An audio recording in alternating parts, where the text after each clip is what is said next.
4টা ফার্ম ঘুরে আসছি, সরাইপাড়া থেকে নিয়ে, নিমতলা থেকে নিয়ে, নয়াবাজার থেকে নিয়ে, পাততলি থেকে ঘুরে তারপর এখানে আসছি। এখানেও বিজ্ঞ সিরিয়াল আছে। আগে একবার গ্যাস নিলে চলতো, এখন কিন্তু দুবার নিতে হয়। তারপরেও সিরিয়াল বা সিরিয়াল, কিন্তু গ্যাসে ভেজাল নেই। এই সমস্যা কি সমাধান হবে না? একবার তেলের সমস্যার কারণে মানুষের ভোগান্তি হয়েছে, এখন গ্যাসের সমস্যার কারণে মানুষের এইভাবে ভোগান্তি হবে।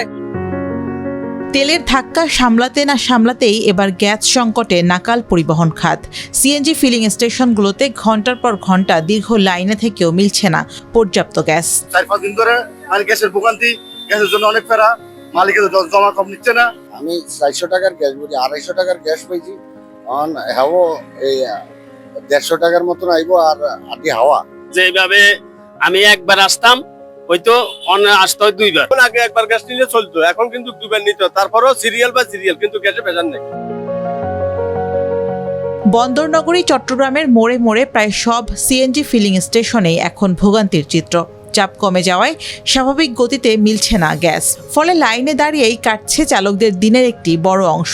এতে একদিকে কমেছে ট্রিপ, অন্যদিকে কমেছে আয়। গ্যাস নিতে গেলে দুইবার সিরিয়াল দেওয়া লাগে, তাও গাড়ি অতিরিক্ত গাড়ি, গ্যাসের কোনো প্রেশার নাই। সর্বোচ্চ তা 120 টাকার 150 টাকায় গ্যাস ঢোকে। কখন গ্যাস পাবো তাও কোনো গ্যারান্টি নেই। হয়তো দেখা গেছে টানিয়ে এনে সিরিয়ালের মুখে গেছি, গেট লাগাই দিয়েছে, গ্যাস নেই। 11 লাইন দিলে 1টা বাজে, তো ইনকাম তো লোকই পাবে। এখন কালকে বাজে 100 টাকা বেতন, 100 টাকার সঙ্গে চলবে। লাইনে ঘন্টার পর ঘন্টা যায়, গ্যাস পাইতেছি না, গ্যাসের প্রেশার নাই। গ্যাস 100 টাকা 150 টাকার উঠাইয়া আপনার মালিকের ইনকাম উঠাইতে পারতেছি না। মালিকও ওদিকে বাড়ানোর জন্য বেশি চাপ দিতেছে। গ্যাস যা আমাদের ঢুকতো 350 টাকা, সেখানে ঢুকছে 200 টাকা, 220 টাকার গ্যাস ঢুকছে। এই কারণে আমরা দুপুর পর্যন্ত গাড়ি চালাতে পারছি, দুপুর পর আর গাড়ি চালাতে পারছি না। ইরান যুদ্ধের প্রভাবে গত ফেব্রুয়ারি থেকে সারা দেশে হঠাৎ তেল সংকট শুরু হয়। পাম্পগুলোতে দীর্ঘ লাইনে দাঁড়িয়ে তেল সংগ্রহ করতে হয় গ্রাহকদের। সরবরাহ বাড়িয়ে ফুয়েল গ্যাস ও অ্যাপ চালু করেও তখন সামাল দেওয়া যায় না পরিস্থিতি। সরকার তেলের দাম বাড়ানোর পর সেই সমস্যা কাটলেও এখন সংকট তৈরি হয়েছে গ্যাসের। মূলত এই সংকট প্রাকৃতিক গ্যাস সরবরাহে। সম্প্রতি মহেশখালীর দুটি ভাসমান এলএনজি টার্মিনালের একটিতে যান্ত্রিক ত্রুটি দেখা দেওয়ায় তৈরি হয়েছে এই পরিস্থিতি। স্বাভাবিক সময়ে চট্টগ্রামে দৈনিক প্রায় 400 মিলিয়ন ঘনফুট গ্যাসের চাহিদা থাকলেও বর্তমানে মিলছে মাত্র 225 মিলিয়ন ঘনফুট গ্যাস।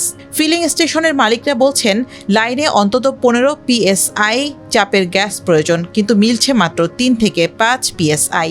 গ্যাস সংকটের কারণে ওই চাহিদা মতো গ্যাস দিতে পারতেছি না সিএনজিতে। আমাদের সরবরাহ কম ইংল্যান্ডে, তো ইংল্যান্ডে রেগুলার আপনার 15 PSI এর মতো থাকে। তো এখন হচ্ছে কি আমাদের 3 থেকে 3.5 PSI আছে প্রেসার, তো যার ফলে আমরা ডেলিভারিটা ওভাবে দিতে পারতেছি না।